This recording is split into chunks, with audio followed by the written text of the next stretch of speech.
Alright, ladies and gentlemen, everyone out there in the arena, we hope that you're having a wonderful day so far. If not, we got you covered with some sweaty MK11 and a great co-commentator right there next to me. It is my boy, Thamer. And Thamer, before you say something, I gotta say, it feels like coming home. Seeing us here together again. It's been way too long. Years! What's up? I feel amazing, man. I'm so happy to be here. I'm so glad we finally found a day where we can both, commentate together. It's been a long time, but it's been nice coming back to the community. Yeah. And every time you say, every time you bring me up on the stream, you say so many kind things about me. I just It's feel, the truth, though. It's the truth. I feel like you're too kind. You're too kind. I don't know what I can even say. No, guys, I said it several times when I spoke about Thamer coming back, in case you missed it or you just tuned in for the first time. I think, Thamer, we have to give them a little summary, because Thamer is one of the people here in the community who know me for forever, so to say, right? I learned MK11 watching this man stream back in the days, and yeah, today we are here again together bringing you some spicy MK. But Thamer, do you want to give them a little summary what happened in the days? So you were a streamer back then, right? Bragging rights, hosting exhibitions. Yeah. I mean, I started out just like, and when I started out, there was barely anybody streaming MK11 on PC. It was like me, it was, if you remember, Magic T, and it was Sith. And I already knew these guys, and I was beating them in Combat League. So I was like, shit, I'm better than these guys. I should be the one streaming. So I started streaming, and that got bigger and bigger over time. And then instead of just me playing Combat League, I decided to try some events. We did bragging rights with Abel and with a bunch of like really nice people from the PhD community. And that was going amazing for like a few months. But eventually, honestly, I just got too tired, so I had to stop it. But Europe, honestly, I have no idea how the hell you do this every day of every single week. I have no idea how you can put up with it. I don't understand Thamer, how you have the stamina. I gotta say, the secret, it's so amazing. The secret to everything is this community in the back encouraging us every single day to reach for the stars. And I can't wait to see what the future brings. But guys, yeah, a very special event for me personally, since my boy Thamer is on the mic. But of course, we brought a sweaty lineup card for you guys. Thamer, I'm pretty sure you're familiar with the first set. Let's have a look. And I'm so excited for this. Let's talk about it. I mean, it is gonna be a spicy one, I promise. And here it is, guys. So 6 fights overall, and every single one of them is a blockbuster. And I mean, Thamer, the last time we saw you play here, you had to fight JEHAZ himself, that demonic Nightwolf. We have to talk about that? Yeah, he beat my ass. Honestly, even KITANAKAHN would like destroy me easily. But yeah, I do think that these two players are both top players, and they're definitely contenders for this season of Rips Arena. I can see them winning both. Yeah. And JEHAZ, I'm happy. Another Middle East player, right? Joining our PC league. JEHAZ, he played already in Season 7, I think, then took a break. But I'm happy that so many players, I mean, you included, Thamer, are coming back to competitive MK11 just to get ready, right? For that new title, which is on the horizon. And I can't wait to see what this community can achieve when there's a new game, maybe some new characters, new spice, and so many great things to discover. But yes, JEHAZ KITANAKAHN first set, gonna be a rough one. JEHAZ was already complaining in the Discord about it. We have the Wind Kick Queen, TYGRESS. I mean, we don't have to talk about TYGRESS, Thamer, right? An angel in this community. Not only very, very supportive, a great Fujin player herself on her level up, so to say, getting that first taste of competitive MK11 here in our events. And that's what it's all about. Just have a good time, level up on the way, and have fun. And that is the exact mentality TYGRESS always preaches to all the players who say, man, I don't want to join this. I'm not good enough. I don't have that much experience. Thamer, we don't care about that, right? We want to see some MK, and we want to have a laugh together with this community. Absolutely, absolutely. But yeah, Tigress, I'm so happy to have her in our community. This like Rips Arena would not be as hype as it is if it weren't for her. So I'm so thankful for her. She's amazing. The one girl hype train. That's how we like to call it today. Versus AENARION, my German mate, the Melina main. I mean, sounds spicy. Tigress, I see you in the chat. I think this is a rematch, right? I think we had that already in the past seasons, but definitely gonna be a good fight with two great characters, especially when Tigress is gonna bring that super unique air slam Fujin variation. KEFIRSKO is back as well though, Thamer. I mean, when Thamer came back, KEFIRSKO joined us as well, so that is a sign. The noob Cybot god himself, but he has a rough opponent today. Have you ever seen Mountain Dew play, Thamer? I have not. There's so many new people in the community that I don't know. I have no clue. Then you're not ready, because Mountain Dew, he is a very strong competitor from NA, so from across the sea. And he plays the most demonic Devourer variation I've ever seen in my life. Yes. Okay. But he doesn't play that honeybee loadout. He plays these... I don't even know what the move is called. I mean, we're gonna see that later for sure. I'm very, very interested to see if KEFIRSKO has what it takes to beat him, because Mountain Dew, he has beaten several EU players because they're just not ready for that matchup. But maybe KEFIRSKO is... And of course, we have another comeback here, KOLAMBA in Season 12. The Jax prodigy from PC, and he has to fight our newcomer, the most demonic newcomer we have ever seen, Thamer. I mean, you were here yesterday. When, I was. when I feel so bad for the people who missed it. Oh my goodness, it was something I've never seen before ever. That was incredible. If you're watching this on YouTube and the 2 versus 2 video is not live yet, then we are sorry for it, but yeah, the YouTube algorithm is right now trying to kick our ass, so Avel is working on the video right now, so hopefully it's gonna go through, because you missed one of the most hilarious sets ever, because Curse, he is only here for one reason, and that is to teabag every single pro player in this event. Thamer, I can't wait to see him play today versus KOLAMBA. It's gonna be a great set, that's for sure. This sounds like a slaughter. But then MARTIANEATER is here as well versus AZTECA. And that is not Aztec. I know a lot of people in the chat are probably thinking that, wait, when did Aztec join High Caliber Warriors? No, AZTECA is another NA player, and I'm pretty sure he plays KOTANAKAHN as well. Yeah. So it doesn't help the confusion. Yeah, don't confuse those two players. We haven't seen AZTECA for a long time on stream.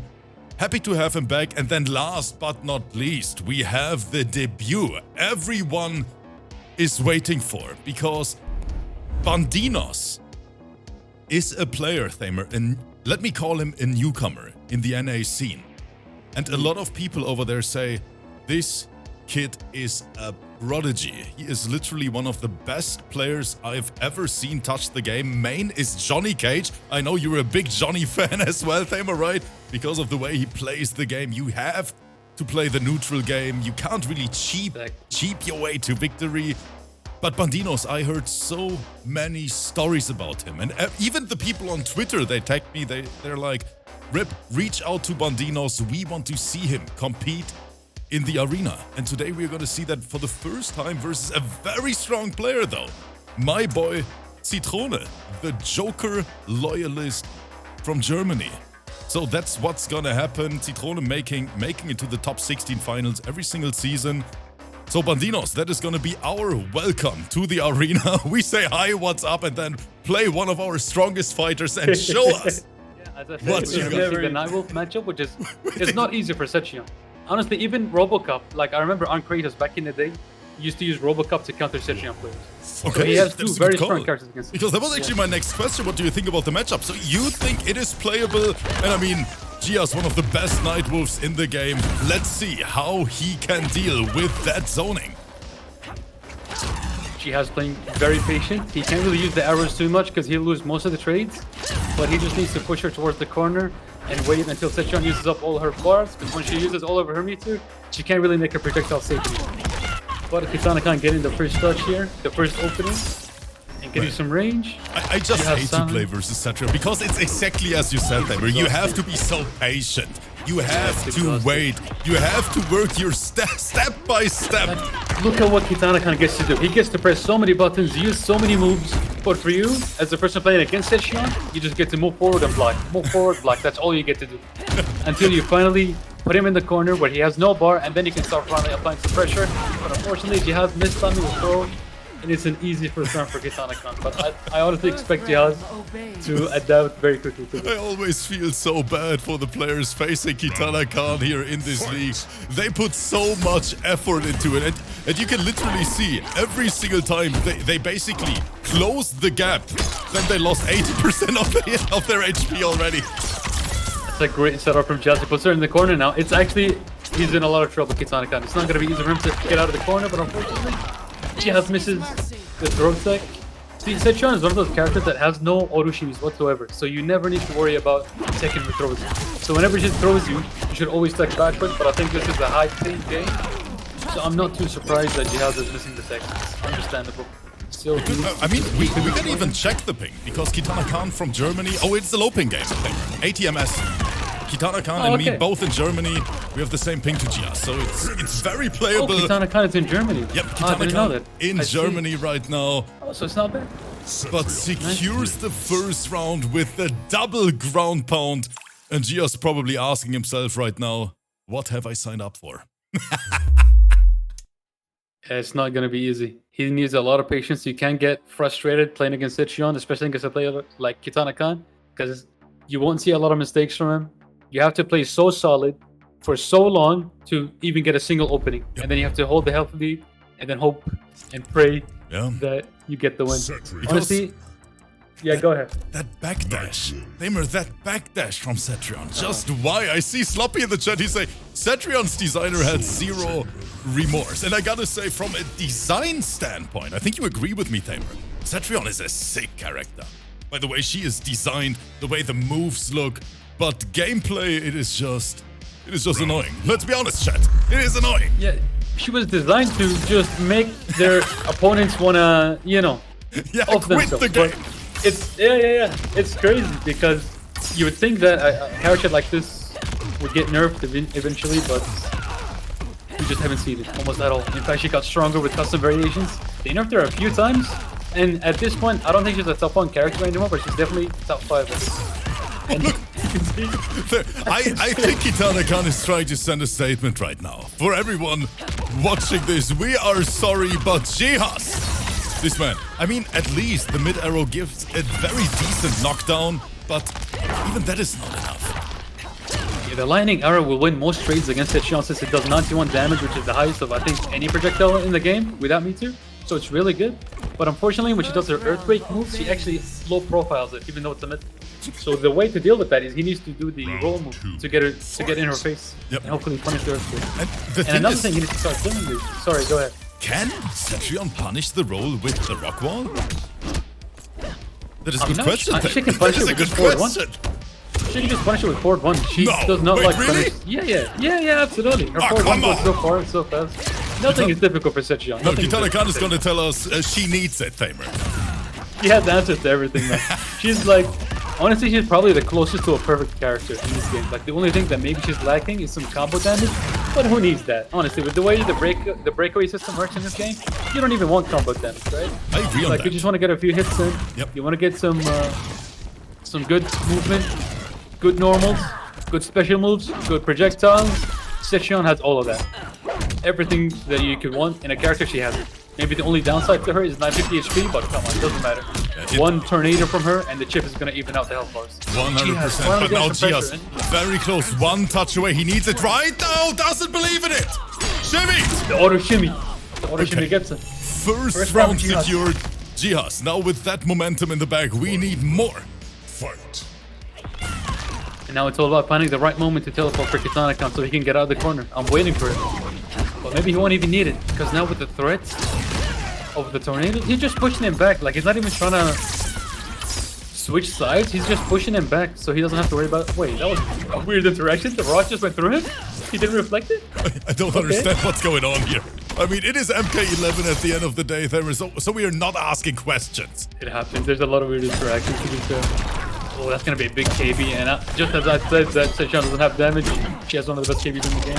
Oh, and there's the punish you were talking about. Exactly. Yes, again. Getting a little too scared, to be honest. He needs to take more risk. This is not looking good for him. Like, I've spoken about how you need to be patient against this character, but you need to take risks every now and then at least. Because if you just continue taking the chip damage, you're going to need 2 full combos just to get the health lead back, and that's just not going to happen against a character like KITANAKAHN. You're not going to get 2 openings like that. I agree on that. You need to take a few risks here and there. Yeah. And Razor in the chat is saying, Rips Arena is my daily medicine. Thank you so much, Razor, for being here. But yeah, you guys realize already Thamer has a very technical perspective on the game. I really encourage you guys to check out Thamer's YouTube content as well. Back in the days, did a lot of stuff, a lot of technical stuff about the game. And I think, Thamer, you always said chip damage is more important than combo damage, right? I remember 100%. you saying that back then. And seeing ZITRONE doing exactly that is the perfect display, because she doesn't need high damage. If you consider the chip damage she does every single round, even until you close that gap and you're in that close combat. I mean, this character hurts. Especially when you look at this game when it's played at the highest level, especially when you see players like Wasim, you can see how much they take advantage of guaranteed chip damage. Yep. Because that's how they win rounds, right? They get the health lead, get some chip damage, and just let the clock run out. They don't need to take risks, they don't need to throw, they don't need to push buttons, press buttons. They can just let the timer run out, and that's how you win in this game, and the safest way possible. That's why I always tell the people out there, high-level Mortal Kombat is not always exciting to watch. You have to play the lame game sometimes to get the W. Absolutely. And you can see the rock wall there, even though one got blocked, it's difficult to punish because it's impossible to react about is he gonna amplify it, is he not gonna amplify it? It's hard to tell, so I'm not surprised that JEHAZ missed the punish there, but as you can see, he's still just struggling. I would say he needs to throw more back forward fours. You know, the roll move that Nightwolf has, he needs to throw some of those out, and eventually he's gonna catch KITANAKAHN, and sure, you might get hit with a few projectiles while you're trying to do it, but once you finally hit it off, it leads to a full combo. So it could be worth the risk, but I'm just surprised to see JEHAZ play a little too passive, a little too patient. But GSC is of course afraid to press the button, that up two completely whiffed. And he gets auto shimmy. Okay, so ZITRONE does have a few weaknesses. Okay, I don't want to overplay her too much. He does have a few weaknesses. Her up two is not good. That should be a full punish for JEHAZ. This might be the round for him, but I think he dropped the punish. When he gets it again, okay, lucky for him. He dropped the punish there after the 1-on-1. Because sometimes, especially in these streams where you have to press the same button 3 times in a row, you might press it like 1 time too many, and then you don't get your hit confirmed. That was So a nice duck. Wait a minute, JEHAZ, he is cooking something. Unfortunately, gets opened up again. KITANAKAHN, 20%. Another full combo incoming, and that is up. Now 40% is gone. Unbreakable damage. Half his health bar is already gone. I'm surprised to see KITANAKAHN not go for a side switch after that combo. And he's looking for a teleport now, but he's not using it. There it is. But he keeps getting auto shimmy. He's too afraid of the throws. And JEHAZ just looks to be nervous. He's dropping so many things. It's really unfortunate. There's no answer to that, unfortunately. Yeah, the problem, of course, I mean, KITANAKAHN, a very, very high-ranked player, and the players know that as well. They've seen that ZITRONE so many times. Yeah, he's not the type of player to make the same mistake too many times. That's why you won't see him get shimmied again, but he gets him with the forward two. And JEHAZ now waking up right into the fatal blow. And that means first round secured. And now it's a completely different story. We are 1 game away from that game 5. JEHAZ, he could make it happen. You can see at the beginning of the set, the first couple of games, KITANAKAHN was blocking every single forward two. But at the end there, because JEHAZ was conditioning him with the throws, with the auto shimmies, and he just hit him with the low, it just gave him so many things to think about that he couldn't react to the forward two anymore. Because now he's thinking about the auto shimmy, he's thinking about the roll that is going to hit him with a low, that he completely forgot about the overhead. So he stopped reacting to it, and he got hit. And that's how you open people up. You just throw as much pressure at them as you can. Make them think about as many things as you can. And eventually they'll start to make mistakes. So if JEHAZ keeps this up, he can bring this back, but he needs to maybe control his nerves a little bit better. Make sure to get those punishes when they are offered to him.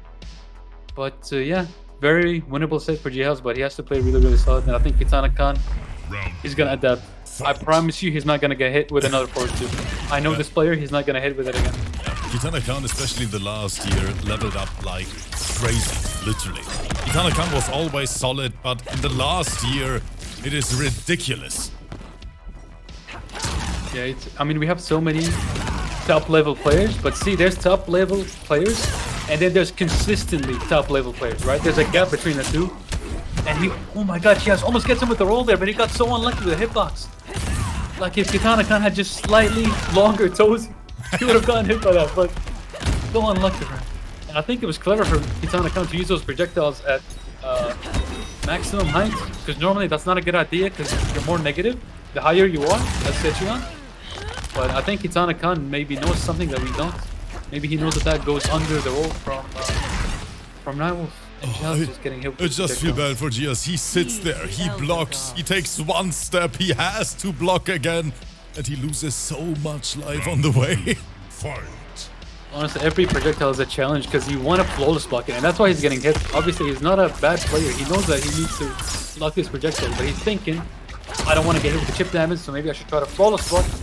And then you try to flawless block some projectiles. You flawless block the first one, the second, the third, and then the fourth one, you miss timing, you get hit by it, and all those flawless blocks are now useless. So sometimes it's just a better idea to just go for a regular block and just be patient. Like, sure, we all love those flawless blocks, but sometimes it's just not worth the risk, especially for projectiles. JEHAZ gets a throw, but it's a back throw, so unfortunately he gets no Oki on it, but there he goes. He's in our face. Believing in it.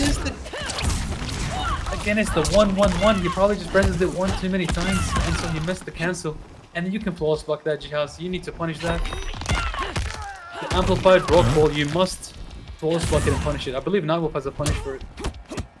Versus ZITRONE, your defense game just has to be on point to reduce the pushback on every single string. But it is, of course, easier said than done. Now we're close. Yeah, not getting hit with the forward 2 again, as I said. Throw, you must throw. Wait, there's the tech. KITANAKAHN ready for it. There's the flawless block. Flawless block Tries again. to shimmy. No shimmies. Take the throw. Oh my goodness. Oh my god, that was so close. It was so close, but KITANAKAHN not impressed at all. Taking the set 3-1. GG's. Amazing defense from KITANAKAHN. And as I said, you know, with Nightwolf, okay, just quick tip for JEHAZ. I hope he's watching this. When she does the rock wall in your face, you can OS the amplified rock wall and the non-amplified rock wall by just pressing 1-on-1. Pressing 1-on-1, a 7-frame move, can interrupt the amplified rock wall. So it will punish both rock wall regular and rock wall amplified. So he had a really good chance to punish that. And one of the most important things to learn in this game is how to punish rock wall, because it looks like a safe move, but it's not. It's not. It's not. That's right. You can interrupt the amplification. You can dash up after you get hit with the rock wall. You know, you do a slight dash forward, you flawless block the second hit, and then it's about -12, I think. So if you have a fast advancing button, you can punish it with it. And that's something that you must learn to be able to beat ZITRONE. That's one of the many things. Yeah. But yeah. So guys, first set in the books. Of course, we have plenty more of them. And a big shout out to my boy Razor with a beautiful message in the chat. Let me read it for you guys. He's saying, my English is bad, but let me try. There are 200 channels streaming MK11, but Rips Arena is the only place where you find real entertainment. I love you, Rip. Razor, I love you as well. Thank you for that beautiful message in the chat. But now, after seeing that super technical, high-level gameplay, I think it's time for a little bit of fun, Thamer. I hope you agree with me. Let's bring the player cards in. Let's flex the new scene real quick, because it's time for match number 2. And now it's getting demonic, ladies. Another thing I just want to say about the previous set, I was really, like, I know a lot of people maybe don't take Robocop seriously as a character, because people like to meme him a lot, but genuinely in some matchups, he's a really strong character. Especially in that matchup against ZITRONE. Robocop is a really good character against ZITRONE. So I was really hoping to see JEHAZ pull him out, especially since Nightwolf was just not doing too well for him. So it's unfortunate that we didn't get to see it, but all good. I'm sure that next time he'll come out stronger. But yeah, let's see the next set. But now, TYGRESS. The Wind Kick Queen, ladies and gentlemen, she is in the lobby already. A proud member of the Rips clan, and I hope AENARION, he read the league rules in the Discord, which officially say, you guys know when you win a set in Rips Arena, you get 20 league points, but you have to read the little text at the bottom. It says, if you beat a Rips member, you lose 40. And if you beat the tournament host, which is me, you lose 100. Just to let you guys know. So whenever you get matched against me off stream, you better let me win. But now, let's get to the game, Tamer. We're in the character select screen. TYGRESS already locked in on Fujin.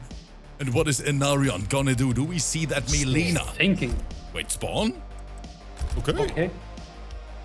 Spawn against Fujin. This is a matchup we don't really see often. I have no clue how it works, but both of these guys have some insane, like, space control. It should be really interesting to see. The thing is, TYGRESS, she doesn't care about space control. TYGRESS only cares about one thing, and that is hitting the TYGRESS tag on every single player. Get that clip ready. What's the TYGRESS tag? You're gonna see that, Tamer. You can start counting the wind kicks with me. TYGRESS, let's go.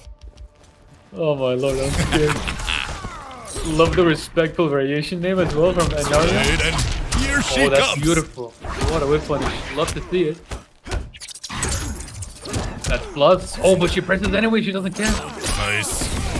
TYGRESS, she's playing with no fear. And it always makes me so proud to see TYGRESS here in action, playing competitive MK11 for a pretty short time, but she leveled up so much.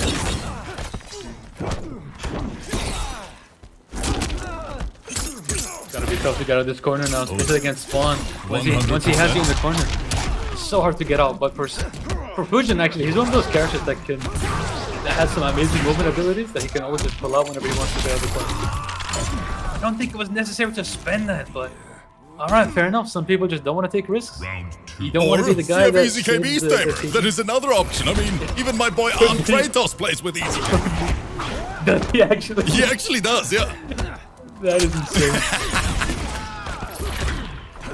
There was someone got on the chat of this as well. Oh, that's such a good KB. I always wonder, how do they balance the damage numbers on these KBs? Like, some of them will do 35%, and some of them will do like 24. And that is a good question.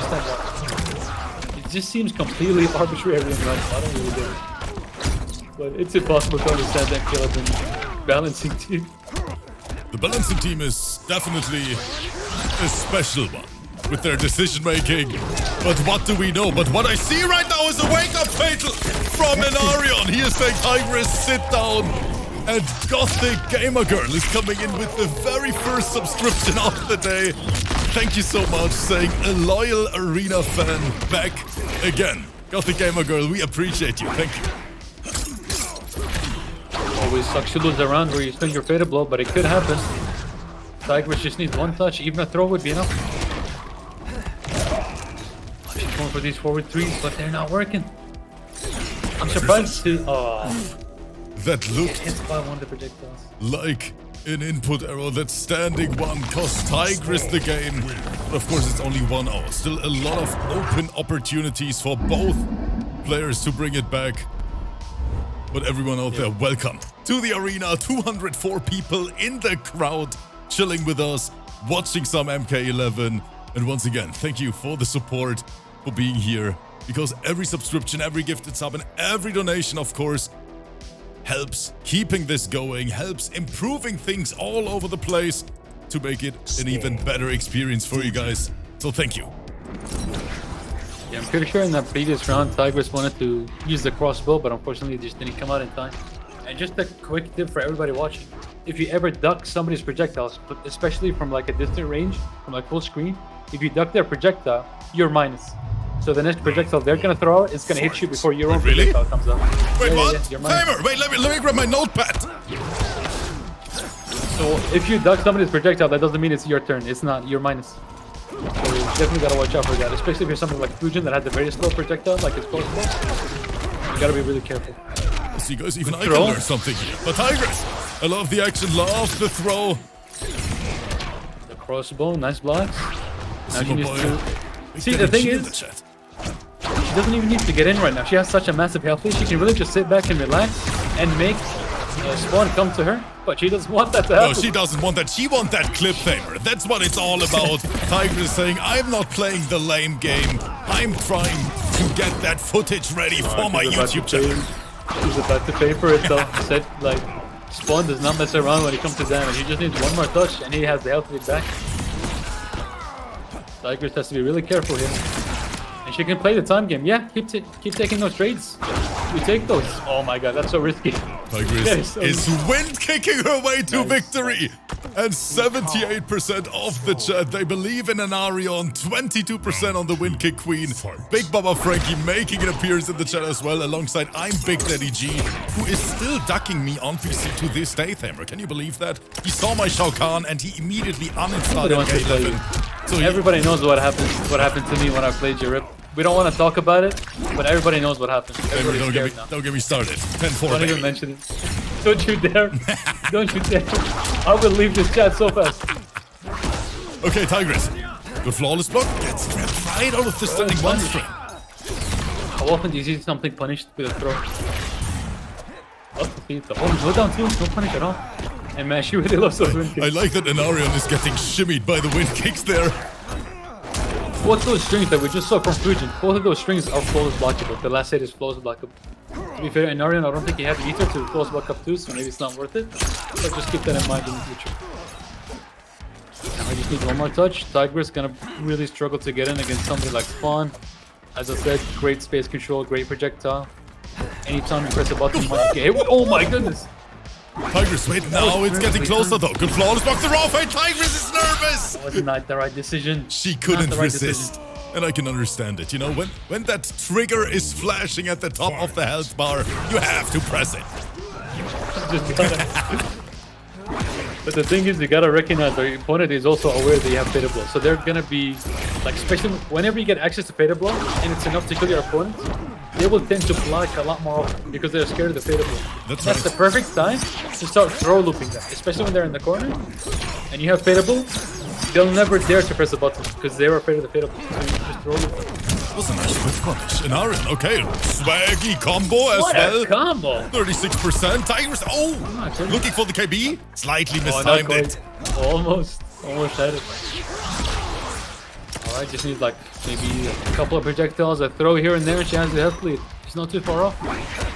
And it's always risky to give your opponent Fatal Blow before you have it, but we'll see how it goes. I like the throw. Wait, it's close, Thamer. One touch for TYGRESS. Keeps right in.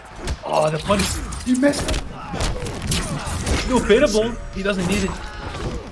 AENARION takes the second round. It was very close in the end. Both players on their last breath, so to say. But AENARION was clutch, and he is now on match point in the second fight of the night. You know, it's so interesting. Even though Spawn is such a big character in terms of his size, the range of his standing one is like, it's very stubby, and that's why he missed that punish there. So oftentimes, before you go for the standing one to punish something, you want to just micro dash just a little bit, and you'll be able to get the punch. Yeah, I think and I noticed maybe number one complaint, right, from Spawn players. They always say, "Oh, standing one is trash." But let's be honest, Spawn overall, this character is insanely strong. And I mean, back in the days, even a little bit slept on. I mean, Thamer, when we played active like a year ago, no one was really talking that much about Spawn, right? We didn't have a lot of Spawn players. But now after Ninja Killer plays him so much, I mean, Kanimani, we see him on Spawn a lot as well. People really start to realize this character has potential. I honestly feel like even to this day, some variations are just waiting to be discovered by a top player that shows everybody how good it is. Because there's so many different possible variations in this game that it's impossible to know how good each one is. You can't really know how good it is until you see a top player really master it. And that can take a lot of time. So even to this day, there's a lot of like hidden variations that could potentially be top tier that nobody knows about. Good interrupt. And I was also gonna say that maybe it's even a conscious decision from the balancing team to give every character that has stubby standing ones amazing movement. I always notice this with characters that have stubby standing ones, they always have great movement to compensate for it. I don't know if it's a conscious decision or just a coincidence. Yeah, that thing right there, that's what I was talking about. You can false block it, but AENARION doesn't need to. He can just play it safe and wait for hits, and he gets it. Spawn doesn't need a standing one when you have standing 3-4. This string does everything. open, mistimed it. Full combo punish incoming, but AENARION doesn't have bar. Lucky for TYGRESS, that would have been 35. That's why it can always be a good idea to just save one bar. Don't spend everything on your projectiles. Just keep 1 meter so that whenever you do get that one opening, you can get your damage out. TYGRESS does have AENARION in the corner, but she's going to need to push forward a little bit. Hit with the cape, it can really be deceiving. That cape, it's hard to see how much range it has. Great anti-air from AENARION, I like that. No follow-up. TYGRESS win, pushing her way to victory. Yeah. The way push does no damage on its own, so it's not going to be enough. But I can understand her wanting to check him so he doesn't get his projection of that. But it's going to be tough for TYGRESS now. No, it's rough. Yeah, very, very dangerous. Let's see. She tried it. Down one into the back throw.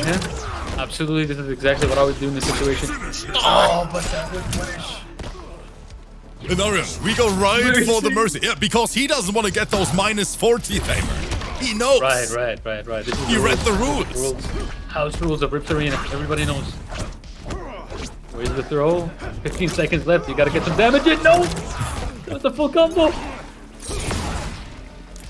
Oh, the wind push is not gonna help you now. You don't want to waste time. Oh, yes, it is! The TYGRESS tag! The Skywalker cancel right into the fatal. If she gets a throw after this animation, she can win this round. She needs a throw. Cancel. Throw. TYGRESS? Yes, throw. Wait! Who won? It's too slow. It's too slow. It was too slow, chat. AENARION barely survived this one. But that 1 second on the timer was missing. So TYGRESS could get that damage in time. A great set regardless. GG's to both. A beautiful set and a great display of two upcoming talents in the arena. Shout out to TYGRESS and AENARION. Well played, well played. So unlucky. 1 second off the victory. Oh my god, that hurts. Let's take a look at the next fight though, because now it's getting spicy in here. And I can't wait to see Thamer's reaction when he sees that D'Vorah for the very first time. I'm preparing the invites right now. Let's bring in the player cards, and I'm pretty sure the chat is gonna know what's happening next when they see these two players. KEFIRSKO versus MTNDEWTHEJOKER. One of the best names in the FGC, in my opinion. I just like to call him Mountain Dew. But yeah, that D'Vorah is a problem. Is it a setup D'Vorah? Please tell me it's a setup D'Vorah. You're gonna see that, Thamer. You're gonna see it. I'm not gonna spoil anything. It's so much fun. Okay, we'll see. Well, yeah, I definitely know KEFIRSKO. I played with him so much back in the day. He's one of the OGs. You know, he's one of those guys that's been on MK11 since day one. He's always been up there, but yeah, it's always fun to see some new players as well. Mountain Dew, no clue who this guy is, but yeah, and we'll see. We see Mountain Dew is playing his very first set in Season 12 as well. KEFIRSKO made it into the top 10 ranking on PS4, but Mountain Dew, he is a sweat, and I'm very, very curious to see how KEFIRSKO is able to adapt to that very unique D'Vorah variation, if Mountain Dew is of course gonna play it. That is the question in the beginning. Thank you guys for being here. Thanks for the support. Players are in the lobby now. That means we are starting in the next 20 seconds. Okay, so I can expect KEFIRSKO would go Noob Sidebot. I don't think I've ever seen him play another character. And you were telling me Mountain Dew is D'Vorah main? Honestly, I think that matchup, I'm thinking about it. It's not a matchup you see often. D'Vorah is already such a rare character. To see her against a Noob Sidebot, I think it's a winning matchup for a noob. But also that jump one from D'Vorah is gonna make KEFIRSKO think twice before throwing out his slides. And really, the Noob Sidebot matchup is all about dealing with his slides. So having a good answer for that, it can be enough to win the matchup. But we'll see how Mountain Dew deals with the slides from Noob Sidebot. Okay, so here we go. Let's take a look at that variation, Thamer. Mountain Dew. What the hell is Strapceptera, Parasite, and Ticking Time Bug? Thamer, what are we watching here? Oh my god, this move, I almost never see it. Yeah, it's kind of crazy, but... See? I mean, I don't know, we'll see. Okay, I'm excited now. Let's see how he uses it. There's the jump point we were talking about, and oh my god, the range. I love the pressure already. Mountain Dew. This man has no mercy. Oh my god, he is not stopping. Look at that pressure. I'm so glad I'm not in KEFIRSKO's shoes right now. He's getting hit with absolutely everything. Is this gonna be a flawless round? Nothing to do, please. Please don't embarrass my boy. Gets auto me, but he gets traded unfortunately because his 1-1 is too slow. Usually if you want to auto me with Noob Saba, it's better to do 2-1-2. It was a nice interrupt. Very good interrupt. Usually people will respect the border after her jump-ins, but sometimes you can't actually interrupt because some of her moves are really slow. Oh, the chip off. Wow. Okay, just from that first round, I can already tell. Mountain Dew, what a player. Yeah, he has a sweat, and he has a lot of results over there in NA as well. The first time I saw him play was in Outworld Television back then, where we saw him on the regular, and I'm happy to see him now here in the arena for, I think, 3 seasons already. Man is a menace, and it is what a conversion there! Unfortunately, almost everything that Devora does has insane scaling. So you'll never see big damage numbers from her. But it's a lot of chip damage here, chip damage there, poke here, poke there, and it adds up all the time. It adds up. KEFIRSKO, he's like, what is going on? What are all those bugs?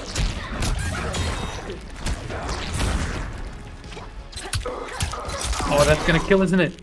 Oh, I'm not sure, Thamer. We have to take a look at the scaling. Noob Saba has that full screen fatal, so if it does not kill, Mountain Dew is gonna need to be really, really careful. And that's why he's hopping, he's afraid of the fatal blow. Yeah, he is! And there it is! Oh, but he jumps.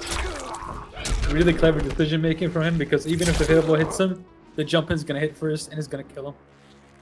You know, it's really important to keep in mind whenever you want to go for like fatal blow in neutral, see if you have enough health to tank at least 1 hit. Because if you don't, then the armor on your fatal blow doesn't matter anymore. Because 1 hit's gonna kill you. So you can't really rely on it. You can't like anti-air with your fatal blow if you don't have enough health to actually tank the jump-in attack. So if you got like 5% HP, it's not enough. It's not enough. You can't anti-air with the fatal blow. Let's make a little test with the chat here. Everyone in the chat, listen to your boy.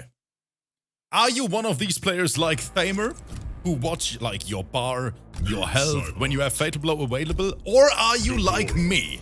When you see that fatal blow, you sit there, don't watch anything, and just spam the button like crazy, and then complain after losing the match because you didn't have enough HP. 1 in the chat if you like Thamer, 2 in the chat if you like the bald boy. Let us know.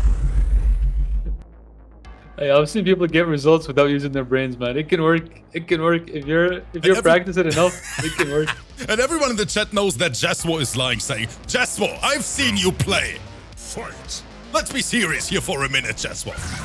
I know people personally that have never labbed a second of their lives, and yet they've won a couple of tournaments. Shout us to discard it. And that projectile from Noob Saba does so much damage. I think it's like 8% or 9%. That is somebody a lot of damage. Kratos always talks about it as well. That is a big whiff on the upslide, but Mountain Dew, what is he doing, Thamer? Terrified to whiff punish, but in that situation, just down 2, you win the trade. Those bugs barely do any damage. They're only there to scare you. They don't really do much. Even if you get a combo from them, like I said, the scaling is crazy. It's not that much damage. So you can just down 2. But of course, it's easy for me to say, well, I'm sitting here comfortably in my chair. I don't have to deal with all this pressure, so it's easy for me to say. But in his position, I wouldn't know what to do. Oh, the setup! It's safe. He makes it safe with the bug. Oh, that's genius. That's a punishable string. All right, KEFIRSKO takes it. But I like the confidence from KEFIRSKO in this round. I mean, completely overwhelmed in round number 1, but I see some adaptation. Definitely playing a lot smarter now. Oh, the throws. And he's too far to get hit with the bug. It's the back throw. Interesting. Nice whip punish. Oh, nice whip punish. Good stuff. Devora has some really long range normals, but they're... Oh, he misses the punish! Wait, another trade? It's getting messed in here. Side switch. Did he use that KB already? I was asking the same because I thought it's gonna KB. It was a counter it if I've seen it correctly. Another great whip punch from KEFIRSKO. Devora has some great range normals, but they have a lot of recovery frames. That's not enough to kill. Oh no, you don't want to press! You are not allowed to enter, Devora. You gotta hold it. You gotta hold that. Oh, so unlucky. That is death. And Mountain Dew takes another round. Let me take a look at the viewer prediction. I mean, 80% of the chat, they believe in the power of KEFIRSKO. But Mountain right now saying the floor is lava. Nice teleport through that. Good teleport. You can see it, the first game, KEFIRSKO was just stunned by all the bugs, but now he's not so afraid anymore. He has answers. What was that down to? And what was that slide? Okay. This is not a safe string. Whenever she does forward 2-2, she has to spend bar to make it safe. You cannot allow her to set up on black. If you hit Devora while she's doing her setup bug, the setup bugs will disappear. So it's always a good idea to just react and hit her out of it. KEFIRSKO clearly just not so ready for this matchup. I mean, Thema, would you be ready for this variation? I would not be. Mountain Dew, what is he doing to my boy? Her damage is very low. That's the price of having so many good setups, but oh my god, the range of that jump one. The range of that jump one. From that far away, he punished that back row. That's crazy. That is so crazy. Mountain Dew, the Joker. He is looking for the sweep. KEFIRSKO needs to wake up. Makoran in the chat saying, KEFIRSKO, let's go. Cheering for his friend. But that variation is so oppressive from Devora, especially when you've not seen it before. We have seen so many players saying, you know what, after playing Mountain Dew for the first time, they lapped it and they realized everything Mountain Dew is doing, that's what the players told me, is a gimmick. It is unsafe. But 100%. If you haven't lapped it, and it is very similar to Rambo as well, which is a character with a lot of gimmicks, you can interrupt a lot of stuff. But yeah, of course, you have to know first. And KEFIRSKO, I think, maybe he is on YouTube right now searching how to punish Devora's variation. It's important to understand it's not just about knowing, right? Like one gimmick is easy to deal with. 2 gimmicks, okay.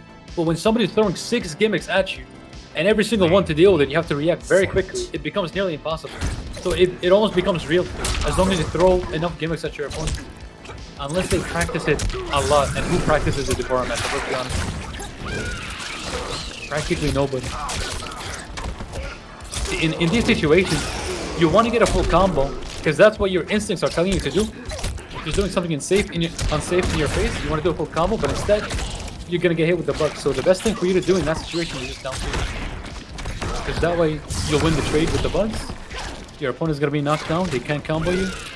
It's generally the best decision. Oh, great anti-air. And yeah, I think this is a round over, to be honest. I don't see KEFIRSKO coming back from this. Looking for those shimmies, but Mountain Dew not budging. Just gonna play with that chip damage. Yeah. It's risky to explore for Zeno. Because 1 blank, 1-1-3 fatal blow, and he's dead. Those are punishable, but as I said, you throw enough gimmicks that your opponent is not going to be able to react to everything. Decision. Now he has him in a corner. When Noob Sabat has you in the corner, it's very scary. So scary that you're down to the air for no reason. KEFIRSKO, this is the damage we need. 27%. What's for dinner? Another Shim Jim. Why is Mountain Dew getting hit? Not a lot of damage, but it could be enough to put him in the corner, apply some pressure, and get the comeback. Rip, people in the channel tell me to shut up so you can talk. Wait, what are they talking about? Guys, I'm sitting here, I'm relaxed, I'm watching the gameplay, I'm happy that my co-host is carrying me, and I don't have to do any work. That's what I'm here for, what do you mean? I was what to say. What am I paying Famer for? This juicy 50 cents a year. Come on now, Rip. He works hard enough already, alright? Let the man rest. Let me do the talking. That's what to say. Yes. Counter KEFIRSKO should have this game. It's not hard for Noob Sabat to close out the round because he has so many ways to do chip damage. It's okay, that's going to throw you really far away. He can use the interactable to get out of the corner as well. What is this combo here? What is he doing? No, wait, KEFIRSKO. KEFIRSKO! Another wrong decision. Oh no. Try to convert it. That was good. Chip damage, stay calm. That almost looks scary. That really looks scary. KEFIRSKO made a couple of bad decisions. Allowed Mountain Dew to almost get back. But Mountain Dew just took too many risks. Fatal blow on black. Could work sometimes, but is covering the gap. I think he was expecting KEFIRSKO to go for the flawless block on the string there. But KEFIRSKO, yeah, the right decision to stay patient there. And Mountain Dew loses the first round, but regardless, he is still on match point, and KEFIRSKO, he needs to bring that A game tonight. Speaking of flawless blocks, Devora has so many gaps in her strings, but KEFIRSKO is not flawless blocking anything. I'm pretty sure he hasn't labbed her. And you can definitely see that in this gameplay, but still, there are some, like if you're a really sweaty player, forward 2 in neutral from Devora, you can bait it out and flawless block it in neutral. Like generally speaking, any move that's above 20 frames, you can flawless block it on reaction in neutral. If you're a really good player, like me, of course, or like Rip, you know, players like us, we can do this. For the people watching, it could be harder, but you know, with enough practice, don't make me call JEHAZ right now. Back to the match, 2-1, Mountain Dew on match point, and KEFIRSKO on. I'm trying to set the arena on fire, game 5 point. The teleport loses the trade that time. It seems to be a little bit inconsistent because I think it depends on where the bug is. Oh, that's a good punish. But it's not a lot of damage. This variation, Devora has almost no combos at all. But he doesn't need it. It's a good idea to stay out of the range of those bugs. They don't really go too far. Oh, that overhead. Come on. Can't let that happen. Big whiff and a big whiff punish. KEFIRSKO, he doesn't know the matchup, but he has good fundamentals. And sometimes that's all you need in MK11. Oh, I went to the anti-air, but just a little bit too slow.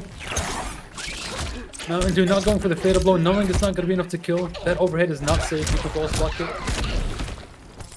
But just another... I think that was just an input error. Unlucky for Mountain Dew. Looks like he had that round. Might be right. But just a little mistake. I have to say, I'm hoping for that game 5 animation. Tech in the chat as well. I love to see all the OGs in the chat. Good anti-air with the slowest projectile in the game. The lonely bug on a mission. That's how you gotta use that projectile, mate. Like, use its slowness to your advantage. Wait, what? You got interrupted. I don't know if he wins that trade or not. It's so strange, because I don't know if the first hit from the teleport even does any damage. Look at him! Wow. KEFIRSKO is trying to teleport his way to victory. But Mountain Dew, nice flawless block on that one. Blocks, finally. It's like he's listening. Let's go, KEFIRSKO.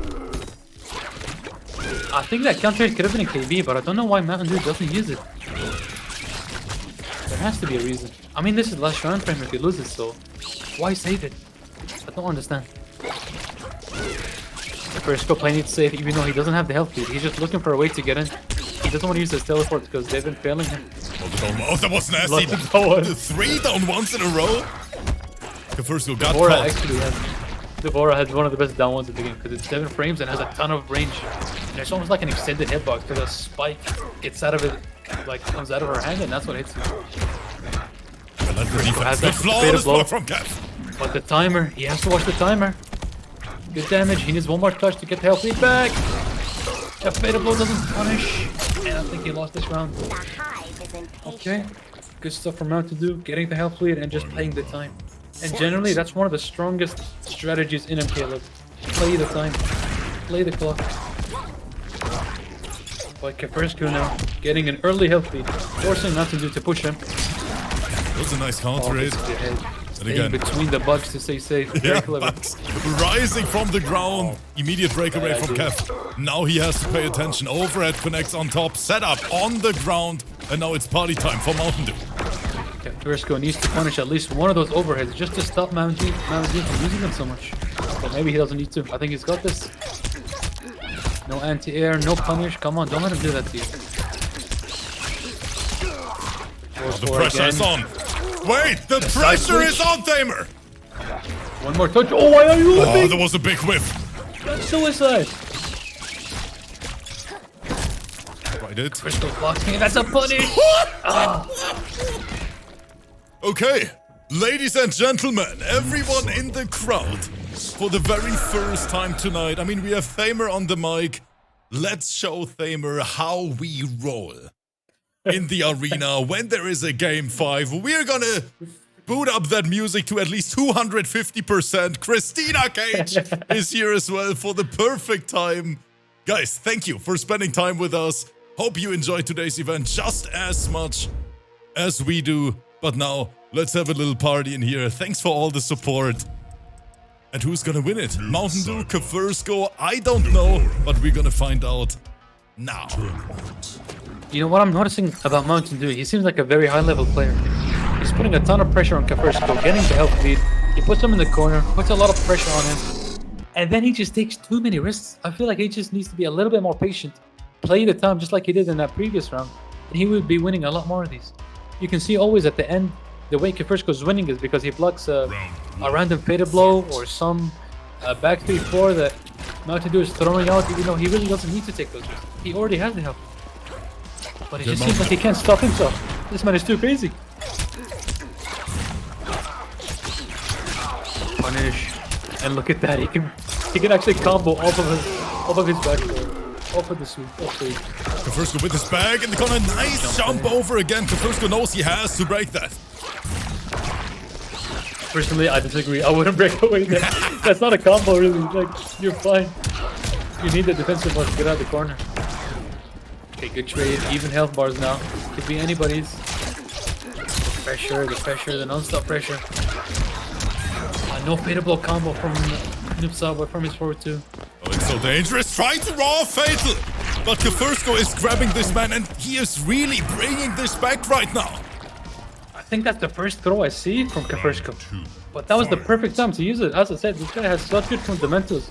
Like, maybe he doesn't know the matchup too well, but he's got the fundamentals. Punish. Yeah, that's a good breakaway in the corner. That could lead to a lot of damage to the wall. No pressure. I like the combo. Scaling. Another setup, but KEFIRSKO knows that. Yeah, what he sits there like a turtle. What do you do? That was nice. Punish. Clean. Good staggers. Come on, get out of the corner. But it's your turn. The down two read. Mountain Dew is saying hello, my friend. I'm still alive. KEFIRSKO just getting murdered in this corner. Yeah, he has to find a way out now. Does have a teleport, but it's tough to use it. Very risky. Mountain Dew not afraid to take risk. KEFIRSKO on the other hand, maybe a little too early. I'm just getting throw looped. Almost punished the roll, but not quite. The ball is blocked. So clean. Go for the setup. Got clipped. Another forward to find its way. Damage. He doesn't spend any meter. I don't understand why. What's he saving it for? Could have gone a bit more damage. It could have made a big difference. Not trade there with the bug. Those bugs. It's like they're bodyguards for Devora. Every time she's about to get hit, it's like a breakaway for her. Oh, Christina Cage is gifting 5 subs to the community. Christina, thank you.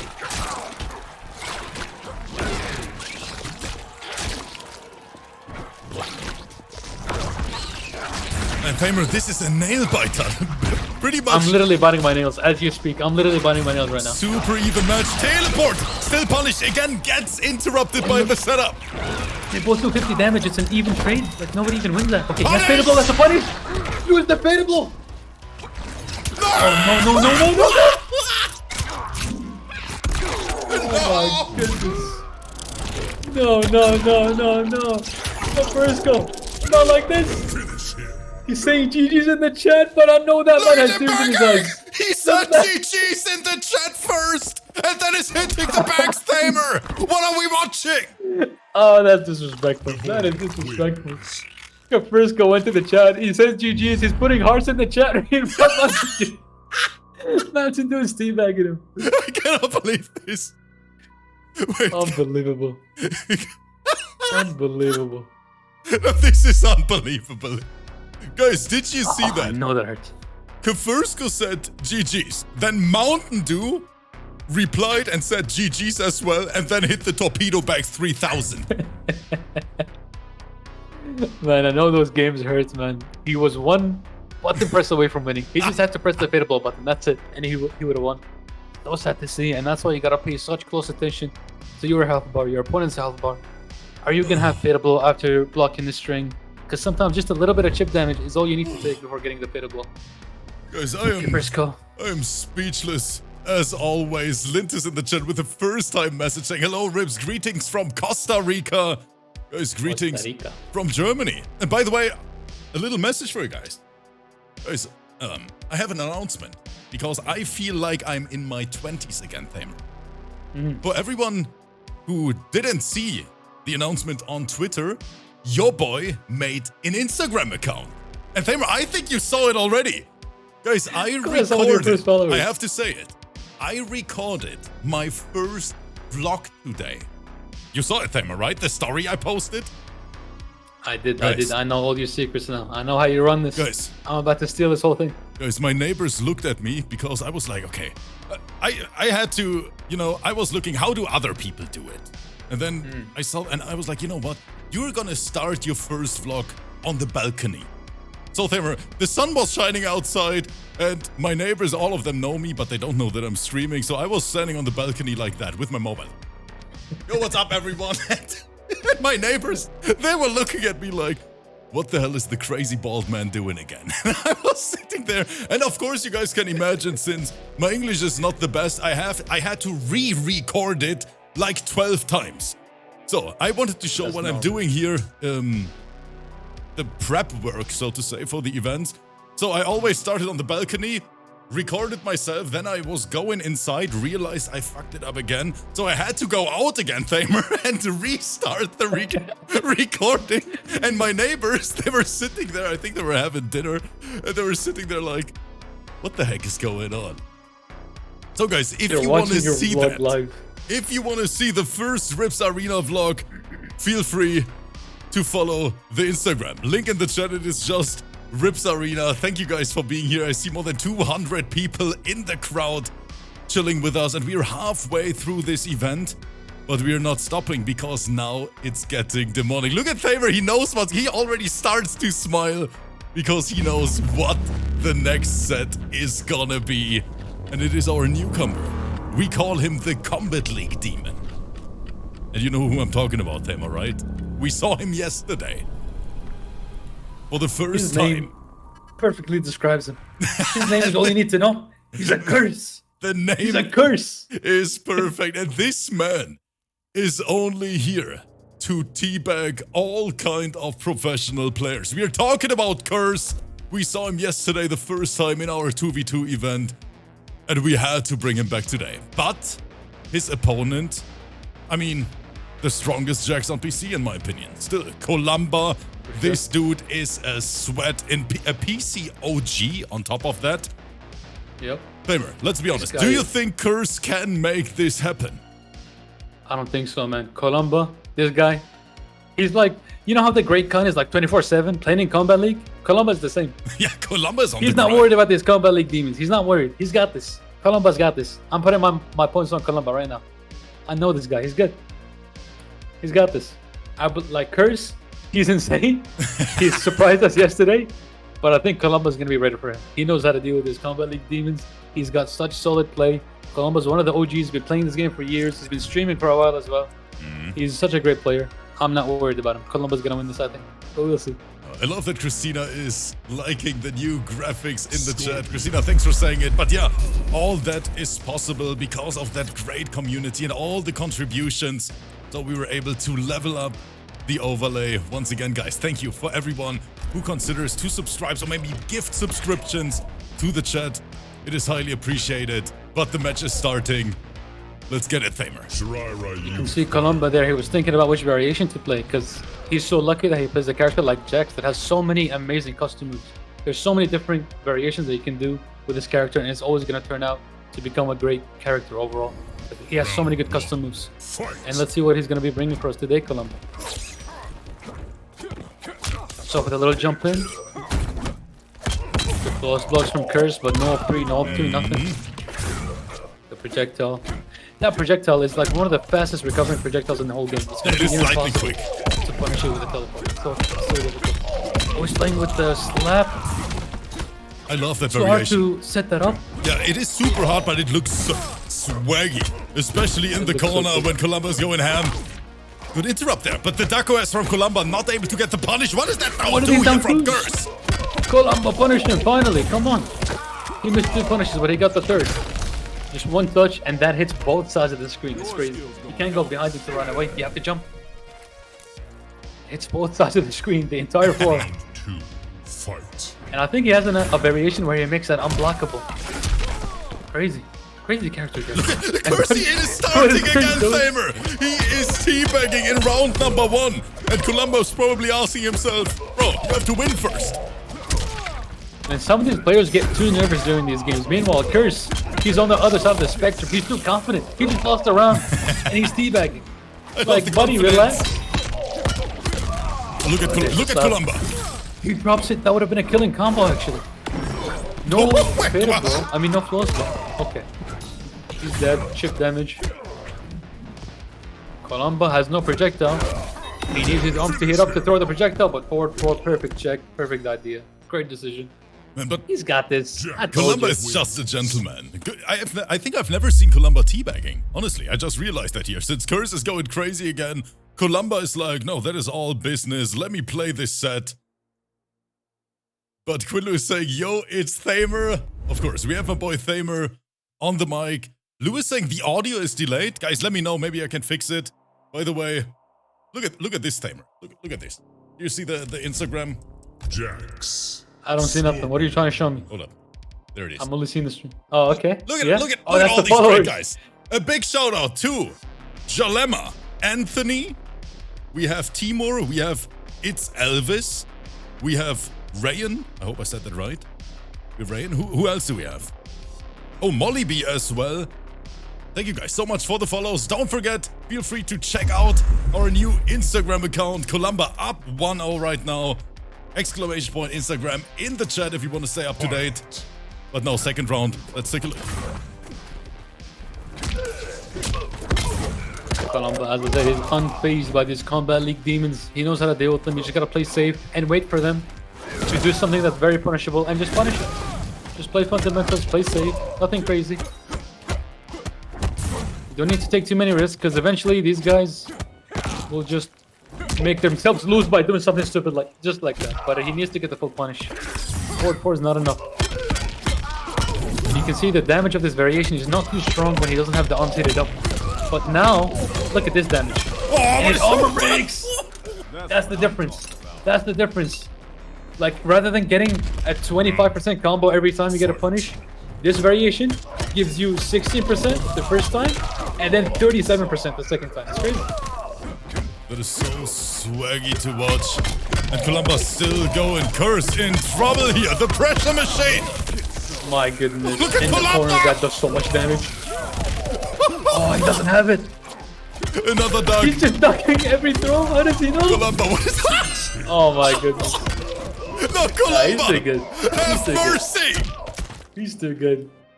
Bro, Kolamba is going crazy right now. He's speed running this guy. It's literally a speed run. This is gonna be the fastest set in Rips Arena history. Man, I just love to see that Jackson action, especially with that variation. It looks so fast-paced, right? He's like clapping you all the time, throwing punches all around. You can't break as well, or you get relaunched. Kolamba. Gotta hold it. Gotta hold it.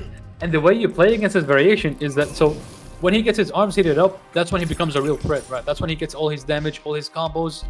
So what you gotta do is, you gotta just waste time and let his arms cool down, because they cool down over time. So just keep wasting time. Look at slow the down chat. Look at the chat. I see him. I see my boy Alez. I see him. You know? Alez, you better sign up tomorrow. Tomorrow, Alez. I want to see you back in action. My Joker boy from PC. It's time to bring the squad back, Thamer.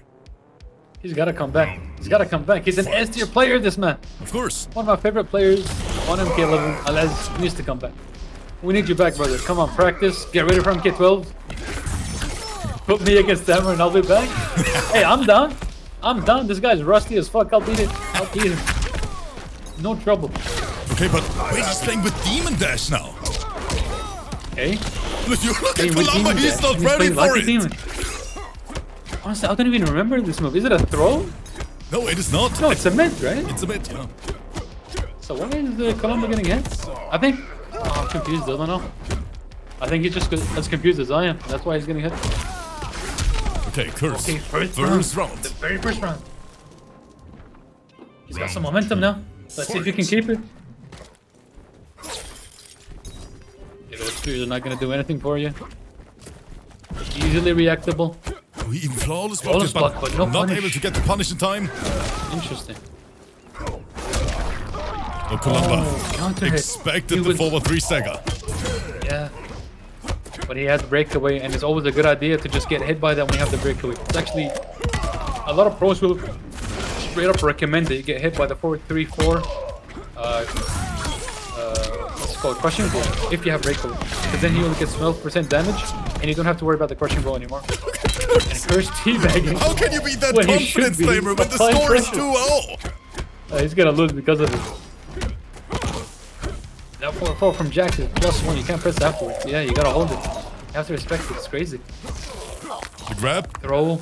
He does more damage because his arms are heated up. And it's gonna kill. 14% instead of 13, and that was enough. That was the decision maker.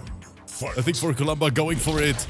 Punish. Doesn't believe in it. Finally, the first punish, but just drops it. Unlucky. And there's the teabag. What is he doing?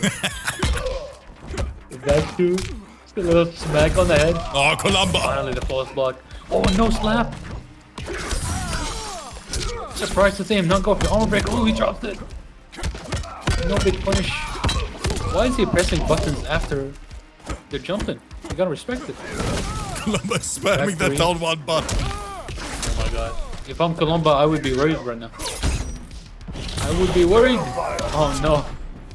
Oh no, he doesn't have fadeable yet though. I think that is Kerr's special tactic. The teaback 2 That's a confuses punish. his opponent. And Kolamba flying across the screen. And this is gonna do it. This is enough. The match is over. A 3-0 sweep. The Jax God has spoken. See, this is how the strategy of the game changes when players begin to have access to fadeable. I think Colomba was doing that on purpose. He was just blocking everything. He wanted to get hit until he got access to fadeable. Because sure, he can throw out a poke, get his turn back, but then he would give Curse his fadeable, and then he would have to worry about that. But instead, it was like, you know what? Fine, hit me, throw me, give me my fadeable. I'll be okay with that, and then I'll punish you, and I'll win. And that's exactly what he did. It's a really smart tactic, especially when you have a fadeable that's as strong as Jax's fadeable, which can punish Spear, as you saw. It's a really good idea to just let him hit you, let him give you the fadeable. I agree. I agree on this one. But guys, once again, thank you for being here. Thanks for spending time with us. And of course, thank you for all the support. A big shout out to Christina Cage, gifting 5 subscriptions to the community. We love you guys. Thanks for being here. And now we have 2 sets left, Thamer. The next one is gonna be on PS4, and we're gonna see my boy MARTIANEATER representing the RIF team versus AZTECA. And we haven't seen him for quite some time. So I can't wait to see him back in action. It's gonna be NA versus EU, if I'm not mistaken. And the invites are out to the players. Okay, I gotta ask, what does RIF mean? Relief and Somebody tell fear. me. Relief and fear, I think. Relief and fear? Okay, so they're edgy teenagers. Okay, good to know. And Voodoo's saying, where is the wig? No, guys, I'm not gonna grab the wig today.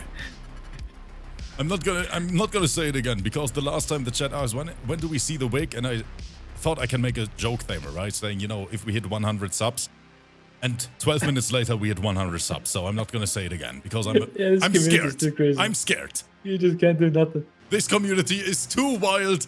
But here are the players. MARTIANEATER, currently rank number 63 in the PS4 league. You can see, Thamer, how big this league actually is. I checked yesterday on PS4 right now, 167 players. Only on PS4. So he's played 5 sets and only won one of them. I gotta respect the persistence. Yep. I gotta respect the respect grind. it. I respect the grind. MARTIANEATER, 100%. but he's a very strong player. But the problem is, of course, there are some big names competing on PS4. So let's have a look. Invites are out. Martian is in the lobby. We are waiting for AZTECA to join us. And then we are good to go.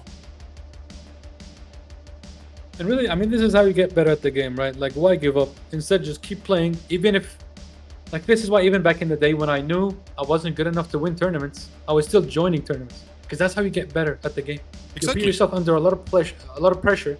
You play in these high-stakes situations. Because, okay, maybe you think you're good enough in Combat League, and then you play in a tournament, and there's like 300 people watching, there's money on the table, you're playing against a high tier player, and suddenly the game feels entirely different. Because now you're a lot more nervous. You're not as comfortable as you normally are. You're not as confident. So the game is different. Yep. So it's okay if you lose, but keep trying, keep playing in these events, and eventually you'll get better and better and better. I agree on that one. A big shout out to Starnburn Hardenbart for the €1.69. He is saying, is Robocop happy now? I'm pretty sure when Robo is gonna watch the replay, he is gonna be happy. Thank you for all the support, guys. And now the match is starting, and we see the KOTANAKAHN Noob Saibot matchup as expected. Interesting. Now, if you ask me, I would say this is a winning matchup for Noob Saibot. Some people might disagree. I can see it though. Yeah. Especially look, playing against KOTANAKAHN, it's all about two things, right? The forward two and the command grab. The forward two, as I said, it's one of those ones that's over 20 frames. So in neutral, if you're fast enough, you can just close bucket in neutral, and that's how you deal with it. If you're playing against a guy, I know I mentioned him a lot, but he's such a great player, I can't stop talking about him. If you're playing against Wasim, and you're playing KOTANAKAHN, you're not allowed to do forward two. You're not allowed. And that's how you beat this character. You need to condition him to not use his forward two by close blocking it and punishing him or doing it every time. And on the other hand, the command throw, of course, you gotta guess. But once you have those two things down, this matchup is 100% winnable. And you can see MARTIANEATER putting him in the corner, and Noob is just so strong when he puts in the corner. Good decision from AZTECA, the back roll. Now he's got him under pressure, he's got fatal blow, risky. Wow, he just threw that. The down one fatal blow. I see Aztec do that as well, so it's pretty funny. We have AZTECA doing the same. So many players, they love to jump after that down one because, yeah, it is a tick throw for KOTANAKAHN. But right now, Martian, he had to pay the price for it. That back four, it's actually safe on block if he amplifies it, but he didn't even amplify it. He just believed in it. Seeing a lot of close blocks. Oh, it's gonna be a crushing blow. Big 31%. And now just keep him in the corner, play safe. You don't need to jump at him. Down 2, okay. 4-2, eats the entire sword for breakfast. Weird way to end the combo, but okay. Oh, it doesn't get the flawless block. Because that 2-1-2 from Noob Saibot is so strong, the second hit comes out so fast. That's what makes it such a good shimmy. Let's go, but it's not enough yet. Don't do the sun. If you do the sun, you die. Gotta be really careful now. One touch. MARTIANEATER will take this round. Beta blow! You roll beta blow! Oh, come on. You gotta be ready for these type of situations, because you know what KOTANAKAHN wants to do? If he has you on low HP, you know he wants to do the sun. So you gotta be ready for it. And Noob Saibot is one of those characters that has these like long-range fatal blows that he can do without being in your face. So he can avoid the sun, walk away, fatal blow, and he takes the round. Yeah, Martian is saying the same in the chat, saying, I should have fataled. Yeah, sometimes your instincts just take over. You're like, oh my god, it's punishable. I'll go for my combo, but you have to be. You gotta be more careful. 100%. I see my boy Bolo in the chat as well, saying, Rep Bolo, thank you so much for being here. I gotta say, Bolo, such a great friend outside the game as well. Bolo and me, we talk pretty regular. Bolo, I'm really, really happy that I was fortunate enough to meet all you guys here through streaming. And yeah, just wanted to say thank you again for being here for me whenever I need you. And I will never forget that. But now, 1-0. Absolutely. AZTECA. Martian needs to bring it. Alright, yeah. Hit him with the slide, but it doesn't matter too much because KOTANAKAHN has so much HP. And of course, that move goes through projectiles, and the slide is through the projectile. And oh, come on. Martian gotta have faster reactions than that. Oh, it's gonna be big damage, no breakaway. Push for the opti, and he hits it. That's not an easy optimal, by the way, but 41% is worth it. Should be a punish, but come on! MARTIANEATER, a little too slow. Hate to see it. I think he thought that was going to be a crushing blow, but not quite. Again, MARTIANEATER just not reacting fast enough. AZTECA just faster in everything. Is this going to be enough to kill? Maybe not, but even if it's not, the sun is coming. Sun is coming. Oh, he tried it. The wake up fatal blow, the last resort for MARTIANEATER. But the kitty cat was quicker. Both players adapted because he thought he was gonna do the sun, so he did the fatal blow. But of course, AZTECA is smarter than that. He went for the cat. Genius. Gets the round. Good block. He can punish that with that down 2, by the way. Can punish that with that down 2 KB because it's a high. Any high move in the game, once you block it, you can punish it with a down 2 and then get a KB. If it's -11 or more. Counter hit. Oh, he could have converted it. He tried. Oh wait, what? Hey, hold the combo? Excuse Okay. me, Tamer. Okay. What the hell is that combo? Doesn't throw him towards the corner. That's Yo, weird. this was one of the craziest combos I've ever seen. I didn't even know that works. Yeah, those grenades in the corner. You can do some crazy stuff with them. He just goes for Mortal Kombat. No, AZTECA is going crazy. We have to take a look at that replay. That was beautiful. Those 3 grenades are so good. It's such a great interactable. And each of them like act slightly differently. The first one teleports you. The second one freezes you, and the third one just explodes and I think launches you. What a crazy They're combo. standing for interactable. There it is. And then converts it with forward 2 as well. It's honestly genius because the pushback from the standing 4 is going to make it completely safe. Noob It was such a smart decision from AZTECA. It's so good. And by the way, guys, don't forget, we have to encourage Thamer to start streaming again. So let me bring the little shout out at the top of the chat. You can press that hard. So hopefully we're going to see some Thamer streams soon again. Maybe when MK12 comes out, we'll see. Both players stick with their characters, stick with their variations, because obviously there's not an issue of matchup, just an issue of decision making, an issue of reactions for Martianeater. He's too slow. He's too slow. Gotta react faster. And see, again, that's what I'm talking about. You gotta punish him for making these mistakes. You have to be ready. Accelerator saying, awesome commentary, Thamer. I followed. Let's go. Love to I hear it. appreciate it. Thank you for the support. Great KD from Martianeater. He's got the health lead. Just gotta play it safe now. There's the KD. Mid command grab. Holding the parry. Good punish, but he doesn't believe in it. Oh, it's Okay, getting he gets messy. him behind him. Okay. Back roll forward to the down 2. Get the The conversion. Wake up down 2. He's expecting a jump. Anti-air with that cat. That's this special move does so much damage. Yeah, the sun. Fatal blow is not even worth it anymore. Nah, don't do it. It's not worth it. The Martian Because tried. after the fatal blow, he's gonna do the sun again and then you're dead. I was about to say. But now we have Martianeater with his back against the wall. AZTECA looking for the sweep. Every round he's getting the health lead, but then he just fails to close it out. Okay, I don't know what that down 2 was. He's expecting a jump at 20% damage. Gonna be a punish, but breakaway. I don't understand why he got hit by that, to be honest. Martianeater just making too many mistakes here, but he might still have it. He might still have it. Come on. Good throw, escape failed. That's the KB loaded. That's the KB loaded, which means you can start auto shimmying now and punish him. That works too. Martian, That KB is he still needs loaded. that round now. Now that 2-1-2 from Noob Salvador is going to be so much more of a threat because you're going to be afraid of the throw KB. Oh, he just got hit. Bad timing to let go of that block back. Really bad timing. Good damage. Just in case you didn't know that command grab. I like Gives the the total side kind switch. of damage boost. Another command grab. You can't amplify it though. Oh yes you can actually. I looked at the wrong bar. Nah, you can't anti-air that. That's so tricky. Kodo's jump-ins are so hard to anti-air. AZTECA. Oh, what a conversion! And we go right into the brutality. What a performance here from high caliber warriors. AZTECA putting on a show for 245 people in the chat. GG's.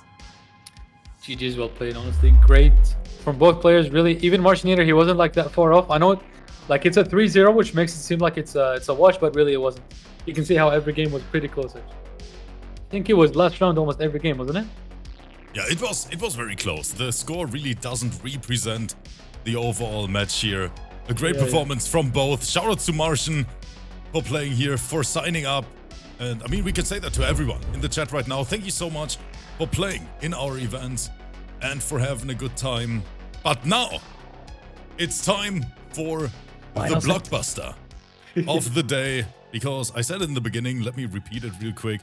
So many people reached out to me on Twitter, on Discord, and they said, we want to see BANDINOZ play in these events. And BANDINOZ is a name I've heard a lot in the last weeks or in the last month. I've seen him compete in TYGRESS events, for example. I've seen him compete in Slayers events, in WAS event, which I commentated. And today it's time for his debut in the arena. A lot of people say he's one of the prodigies. Reminds me a little bit of Kanimani as well, who started similar, you know, basically exploding into the scene and then made it to the very, very top. And BANDINOZ is the same. So a Johnny Cage main, that's what I heard. I have seen his gears as well. A phenomenal player, but today he has to play a phenomenal opponent as well. I mean, I'm talking about one of the best jokers we have here in Europe. His name is ZITRONE. We have seen him several times, plays the same variation Law Corridor does. And he himself is another very young player. So Thamer, we gotta see who got it between those two. I'm preparing the invites right now. Let's bring the player cards in and say good luck to both. I'd love to see if BANDINOZ lives up to the hype. We've heard so much about him. Let's see. This matchup is so interesting. You know, I used to play it with Schoolman, and I was convinced that it's a 5-5 matchup. But Schoolman kept telling me that no, trust me, Joker wins.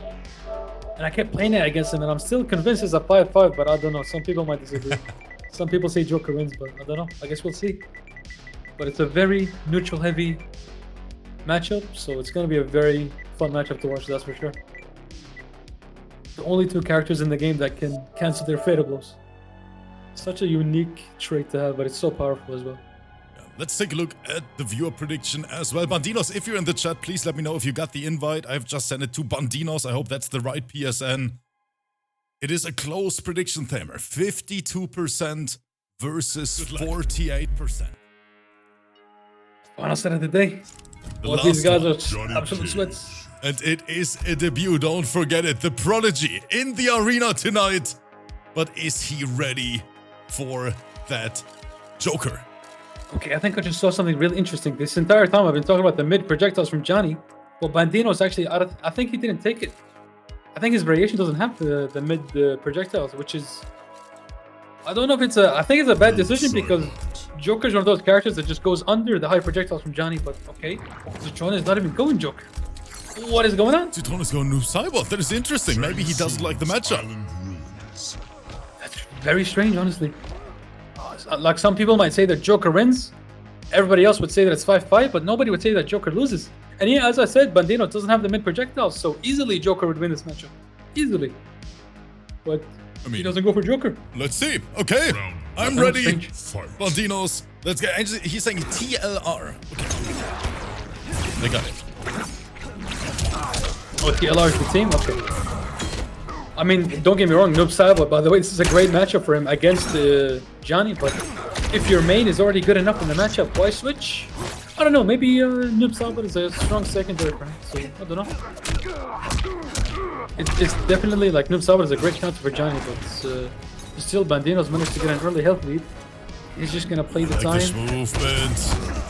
Always risky to jump against Noob Saibot. He's got down 4, one of the best anti-airs in the game. Down back 4. But ZITRONE just not anti-airing. Yeah, but Noob Saibot, one of the best anti-airs in the game. Wake up violence! BANDINOZ! Wake up violence. I love it. It's gonna be the round probably. Yeah, good jump in. BANDINOZ not afraid, even though he just got anti-aired, he's not afraid to jump in because you have to jump against against Noob Saibot because that's how you punish the back 3, the down 4, the slide, you have to jump. You just gotta know when to do it. I don't think that was a good time to do it, but ZITRONE just failing to anti-air. I don't know why. It was down a nasty dash up down 2 from ZITRONE. Man. He's not looking too comfortable with this Noob Saibot pick. I almost wish he would just go with his main. Another input error there, he did forward 3. Very close viewer prediction, basically a 50-50 at this point. A lot of channel points involved as well. Both of them getting auto shimmied, but failing the hit confirm, failing the counter. Good grab. Really looks like his Noob Saibot is just not very clean. Jump it. Failing the anti-air a little too late. Bandino's playing this nearly perfectly. Escape pin. Just needs one more touch, or can just play time. You can already tell that Bandinos is a sweat tank. You just see it. Oh, got clipped by the raw teleport here. But he dropped Zitrone it again. dropped it, and he has to pay the price for it. Zitrone, I think 3 or 4 combos he dropped in this set. Really sad to see. As I said, if your main is good enough in the matchup, there's no need to switch. Because you're playing against a top player who is playing their main, and you're playing a secondary character, it's not gonna go well for you. Even if the matchup is good, it doesn't matter if you don't have the fuck, I'm forgetting the word. If you don't have the execution with that character. So you have to play your main. Oh man, let's see. Do we see the switch, guys? Is it time for the Joker? Maybe Zitrone doesn't know who Bandinos is, and he's like, okay, let me test the waters first. Maybe. Johnny Cage. Oh, and there it is. Yeah, Thank you. There it is. Thank you. And after realizing what kind of player Bandinos is, Zitrone is now bringing the main. And now in this case, okay, I don't know why these guys are playing these variations. Bandinos is not playing the mid projectiles, and Zitrone is not playing the low projectiles. He's playing with Boing instead. Yep, that is if his he takes the go-to low variation. projectiles, We always he see can actually... Zitrone on Boing. Ah, I see. Okay, so maybe he relies on it in his game plan. But still, if he takes the low projectiles, he can very easily outzone Johnny and easily win the match. So I do think it's the best variation for Joker to take the low projectiles, especially against Johnny with no mid projectiles. But maybe he's playing the long game, knowing that Bandinos will switch later. But look at the knowledge! Close block the blocks to punish? Okay, Bandinos. Hitting him with the projectiles, good punish, the auto shimmy. Down 2, no breakaway. Continues the combo, double down 2, love to see it. Boing is such a weird move because the jump-ins from Boing don't actually work the same way regular jump-ins do. Regular jump-ins, when you flawless block them, they become minus. But if you do Boing, it's not minus, even if you're flawless blocking. And this is not going to be enough to kill, he's going to break away. I like the micro duck under, but that is it. Zitrone answering back now with his main, and we see the level of confidence. Round 2, fight. Been unlucky there for Bandinos. His standing 1 actually whipped because Joker's 2-1 moves him back a little bit. Yeah, some people in the chat saying Boing is a bad move. Guys, trust me, it's not a bad move. It's not a bad move. It's really powerful if you know how to use it. And it seems like ZITRONE does know how to use it. Going for the flawless block Bandinos, but not quite timing it right. It's always so tricky with these boxes because they jump around in such a weird way. It's almost like, I don't know, like they don't follow the rules of physics. That's a shimmy. Counter hit, he can make the comeback now. I love the opti. But 5 tries to grab, but yep, Joker loves to jump. Yeah, he's dead. That is chip out. So much chip damage. Zitrone. Yeah, 1-1. We how much more officially have a match. Look how much more comfortable he looks with Joker now. Honestly makes me think, why did he go Noob Saibot in the beginning? But I don't know, maybe he wanted to try something. It is actually quite funny because Zitrone joined us in the beginning as a newcomer to the scene, so to say. He was always a very high-level player. But the fun thing is when Zitrone joined us first, and with a lot I basically mean everyone, they thought it's Law Corridor. And everyone said, this is Law Corridor. Until Law Corridor joined as well. And then we had them play at the same time. But yeah, Zitrone is a very, very high-level Joker player. From Germany as well, by the way. So happy to have him in these events. I think both players are still pretty young. And Bandinos is switching to Geras. What do you think about that one, Taylor? Black Market Alley. As a Geras and Joker player myself, I think this is a bad matchup for Geras. I'm surprised to see the switch, but okay. Geras is one of those characters that if you don't lab him, or if you don't practice against him, he can just mob you, you know? Because if you don't know how to deal with the quicksand, like how to strategize around the Sentra, he can demolish you using nothing but Sentra. But we'll see how Zitrone plays this. No anti-airs again. Good flaw. Oh, nice punish. The punish, the knowledge. So he doesn't have the command grab, he goes for the 4-2, the big damage. No breakaway. He's gonna hold on to that damage. My goodness. Bloody splash, good punish! Good punish. That's a lot of damage. Yeah, great meter management meter needed as well. And look at the sand traps. And yeah, look, Zitrone is not looking too comfortable against that sand trap.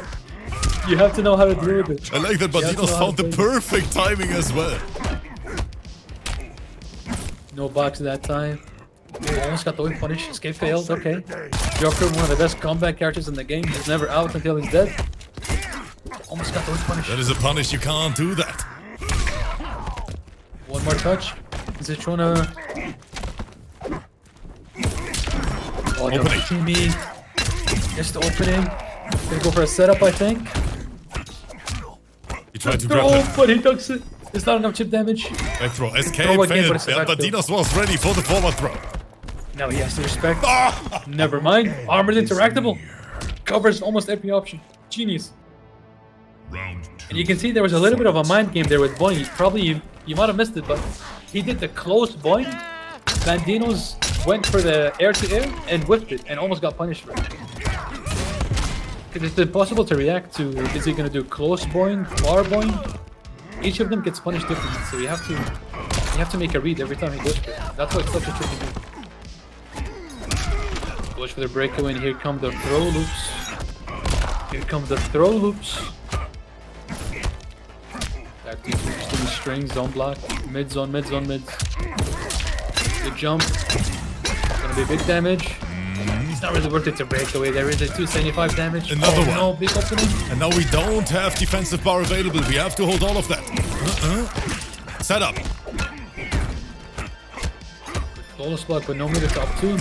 Ah, the pop And just attack. the short top. ZITRONE So many really top plays level completely different now with his main compared to that noob Cybot in the first round. And everybody in the chat that was saying that Boing was a bad move, I want you to tell me, what would you do against these setups? Great fuzzy. It can be really hard to do this fuzzy from the first try, you know, but it was really great. Go for some staggers, good down one. Just a regular throw. I'm expecting an up three. Hold it. Yeah, there it is. Anti-air, nice conversion from ZITRONE. ZITRONE about to take the second game. No meter, you have to flawless block that. Still no flawless block. That's strange. The up button is working like a charm for ZITRONE. Look at him with the little pop-off in the So end. happy. BANDINOZ in trouble. ZITRONE match point. You can see with the Gyros, he was looking good at the beginning, but as soon as he got put in the corner, it's tough. And this is why this matchup is so bad for Gyros, because once Joker has you in that range where he's far enough that all of your buttons will miss, but he's close enough that he can punish your sand trap if you go for it, it's impossible for anything. It's impossible for Gyros to do anything, because that's the weakness of Gyros. Gyros at full screen is great because he has sand trap, and in your face he's great because he has body splash, he has the throw loops, the 1-1, the down 1, the 4-2, the 4-3. Raiden. But at that mid range, he has nothing. Gyros has nothing that reaches that mid range. Yeah. Like sand trap is too risky. All of his normals will whiff, so it's really tough to play that. And he goes for a switch. Yeah, the Raiden. And I think that's the first time that I see the Raiden from BANDINOZ. Raiden is one of those sleeper characters that so many people sleep on, even though Raiden, maybe not a top 10 character because there's so many good characters in this game, to be honest, but definitely top 15. Raiden is a very, very strong character. And this is, I think, a really good matchup. But we'll see how it goes. BANDINOZ, he wants to play it slow. ZITRONE, just trying to rush him down, put him in the corner. But it's so easy for Raiden to get out. Definitely the best teleport in the game. Oh, the short top forward throw tag. That's punishable. Getting shimmied by the forward one. And that whips on Raiden, but no punish from BANDINOZ. Maybe he doesn't know the matchup too well. Escape failed. Expect him to throw him towards the corner. So good decision to take back. The short hop again. ZITRONE getting funny so how- much mileage out of them. Another one. He tried 3 times And in a another. row. No, he goes. He's Max popping range, off. it's hard to punish it at max range. This is No way. so disgusting. Stop Look at ZITRONE. Timer. What is he embarrassing. doing? It's embarrassing. 2. No, It's scary for ZITRONE Joker is too, going because- crazy. He can start combos from his back 3 as well, so it's almost like a 50-50 if he can react to the hops. Oh my god. Jimmy. Okay, shimmy. Missed the punish, but got a shimmy anyway.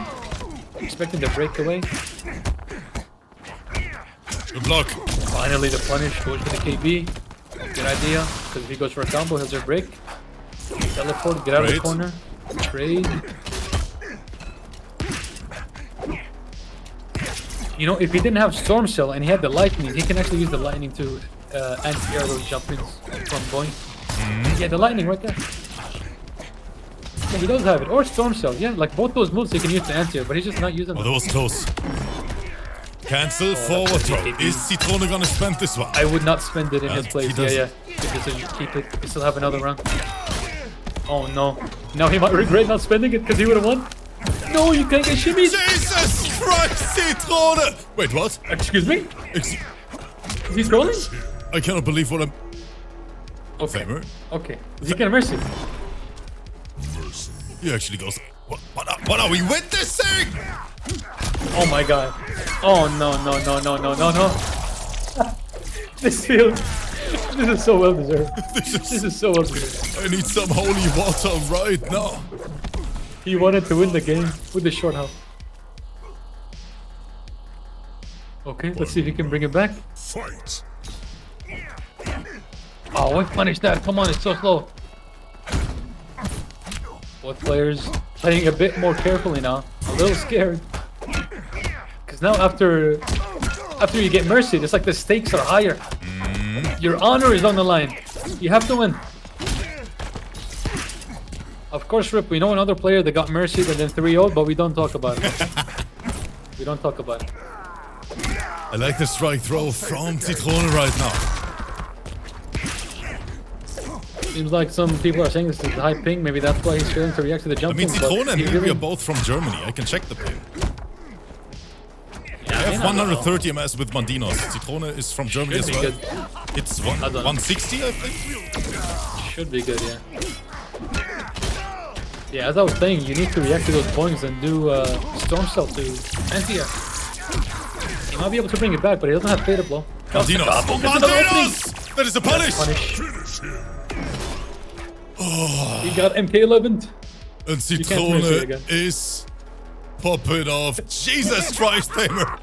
This is definitely a wild stream today. GG's to both. BANDINOZ, thanks for playing. Zitrone, thanks for playing as well. What a great performance from both in the end. Oh, I'm exhausted. GG's.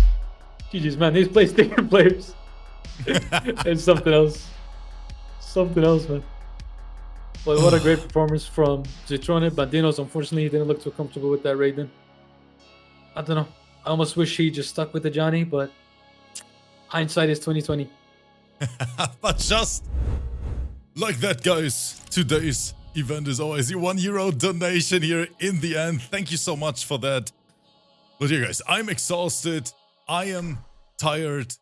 And I want to say thank you for everyone watching, for everyone spending time with us. And of course, the biggest thank you to my boy here next to me, Tamer. It was a blast commentating some MK11 with you together. I hope you had fun as well. Absolutely, man. It's been an absolute pleasure. Anytime you need me again, brother, just hit me up. Let me know. All right, guys. So we're going to send you over to another great member in the community.